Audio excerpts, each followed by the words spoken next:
in conjunction with the FBI and local law enforcement, orchestrated a program involving thousands of individuals who had to be involved in the entire management and direction of this program. They were experimenting on U.S. citizens, many of them completely unaware, certainly not volunteering for, having no presentation of what type of measures were being taken against them. They were being studied just like lab rats. In fact, it went to such an extent that they experimented not only on private U.S. citizens, also military personnel, because it's so much easier to corral and monitor and follow along with the research over time with military personnel. But they went to such an extent as to actually open whorehouses, because they knew that the type of person who would frequent a house of ill repute would be ill-disposed to go to the police to report the strange occurrences that they were experiencing. All of this funded, ladies and gentlemen of the American former republic, now fascist state, all of it funded with your taxpayer dollars. Please join me on the other side of the break as we continue. Welcome back, ladies and gentlemen, to the Crimson Pill radio program at 24 minutes past the hour. I am your host, Antonin Fiore. And folks, we talked also last night on the program a bit about, I think this was 2 nights ago on the program, we talked about the upcoming testing of the new emergency alert system. I want to turn back to that article. I've got my hands on it now. Many of us grew up and we heard the random tests of the emergency broadcasting system with that annoying buzzer going off. And always we were hearing if this had been a real emergency, blah, blah, blah. Well, the new system is called the EAS, the Emergency Alert System. And I mentioned on Monday evening's program, as we talked about the EAS, that they will be doing an unprecedented nationwide test of the EAS on November the 9th upcoming. Now, why is that significant? It's very curious for a couple of reasons, because of perhaps it's just coincidence, the timing, but one of the nearest objects of a large size to make an approach to the Earth, which is an asteroid called 2005 YU-55, will be making its closest approach to the Earth on approximately the 8th or the 9th, sort of the crossover in the middle of the night, depending on which part of the world you're in. So that's a bit interesting. I don't believe that that's going to impact us. I don't think that that's the reason for this. But yet it's also interesting to note that it's in the same window of timing as we discussed from Monday evening's program, the spate of announcements this week regarding the International Space Station and the fact that it may be, this is in the words of the releases, abandoned, and the other term used, I think this by the Associated Press or by Space.com, evacuated. The space station may be evacuated by mid-November. A lot of very interesting things happening in that short window of timing, not the least of which also is some interesting timing regarding Comet Elenin, which will have already passed through the area. Once again, folks, I'm not a Comet Elenin alarmist. I do not believe that it is going to impact us. I know for a fact that it is not Planet X or Planet Nibiru. I do not believe that it is a Death Star guided by aliens. There's an awful lot of theories regarding Elenin on the internet. I do have a sort of a concept that I put together on my YouTube channel, Crimson Pill TV. You can see a sort of a stab that I took at the coincidence, maybe that's not the right term, but the fortuitous timing and alignment from an astronomy standpoint regarding some of the constellations in the sky, regarding some scripture from the Old and New Testament. And I think that what we learn quite a lot from the text of the Bible is that we ought to be more attuned to some of the things happening in the skies. A lot of the quotes that I utilize in that video production point to exactly that fact. And that's a tangent that I did not intend to get off on now, and I will bring it to a close for this segment, or at least on tonight's show. Because, as we talked about that testing of the EAS, I also disclosed to you that is only the first step in what their ultimate plans really are. I mentioned on Monday evening's program that the reason why this test is going to last for an interestingly long period of time of 3.5 minutes. This test will last. And the reason that they now name it the emergency alert system as opposed to the broadcasting system is because now it goes far beyond just broadcast signals. Now, in point of fact, this EAS system is designed, and even your mobile phones, your smartphones, and also current generation just digital phones, even if it's not technically a smartphone, they have all been loaded with the chips, the technology, to be tapped directly by this new emergency alert system, sponsored by Big Sis, good old Janet Napolitano from FEMA. It has been designed, built from the ground up, so that they can break through to get a hold of you whenever they deem it necessary. They want to make sure that you can hear the president's voice, even if you're in the middle of a phone call. And I had some questions from folks wondering about that, wondering what I meant when I said that they're going to be pinging. The term is pinging, and that's why this 3.5-minute test will last so long. Folks, I think that this is the first time that I am going to make reference to a movie, like a pop culture reference to a film.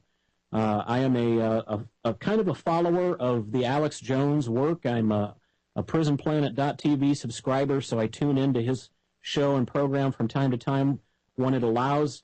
I've always found it interesting that Alex seems to have a very rich lexicon from pop culture. He frequently references different movies, whether it's Star Wars or other movies that have happened in the past. I try to avoid that, but this time I will reference the latest Batman movie that came out, where they used a technology where they were utilizing cell phones, and then Batman himself had the ability to get a visual representation, if you will, based upon the signals that they were collecting and pinging from cell phones. Folks, that was not a creative invention of the producers of that film. That technology has existed for some length of time. They can use cell phone signals exactly the way that they use radar signals. And when we come back after this commercial break, I'll tell you a bit more about that technology and how they're going to be pinging the daylights out of you on November 9th on a nationwide unprecedented test. Folks, join us again after these important words from our sponsors.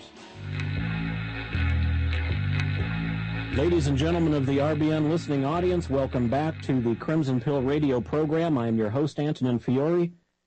And we left off before the break talking about what seems like science fiction stories. I know I made my reference to the Batman movie and the use of their technology there to enable Batman to see, to have vision, without using visible light spectrum, but using signals being bounced off of cell phones. And I know that sounds like fiction, but let me tune you into some old history on technologies of this nature and then catch you up to exactly how it ties to that reference to the Batman movie.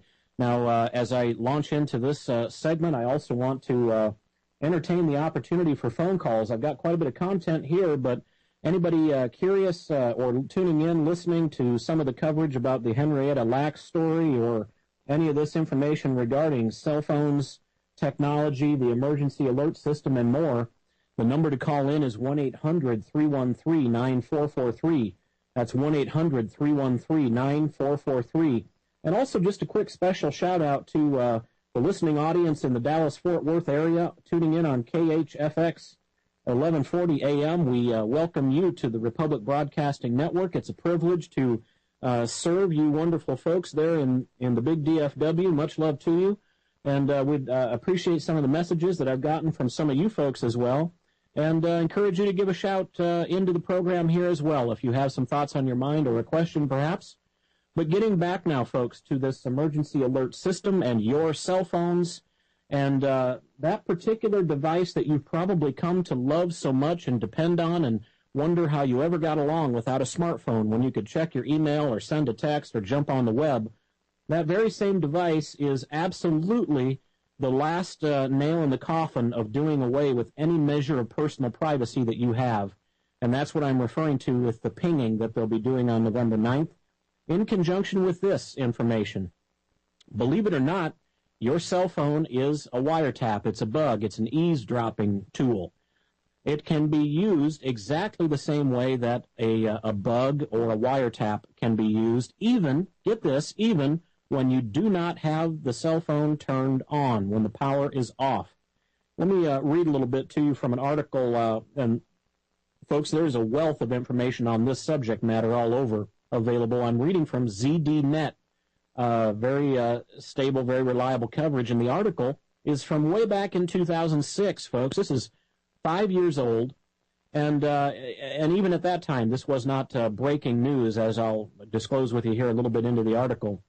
The FBI appears to have begun using a novel form of electronic surveillance in criminal investigations, remotely activating a mobile phone's microphone and using it to eavesdrop on nearby conversations.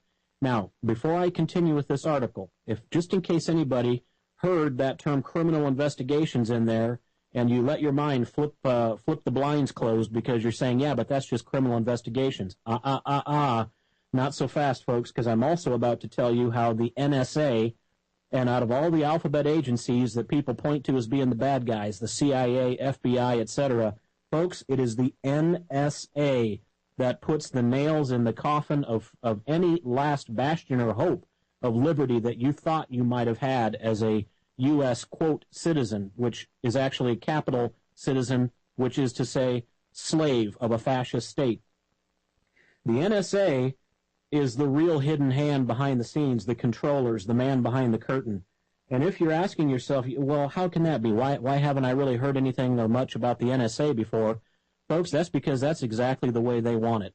When you talk about unlimited budgets to work with, unlimited budgets to fund the most incredible toys and to fund personnel who have received extremely highly specialized training and yet who each individually have the same moral compass as these retards who conducted the medical experimentation that I've told you about, directed by the U.S. Public Health Service. Folks, it is the NSA spooks that we all need to be extremely concerned about. Let me continue reading from the article now, going back to the cell phones being used as wiretaps.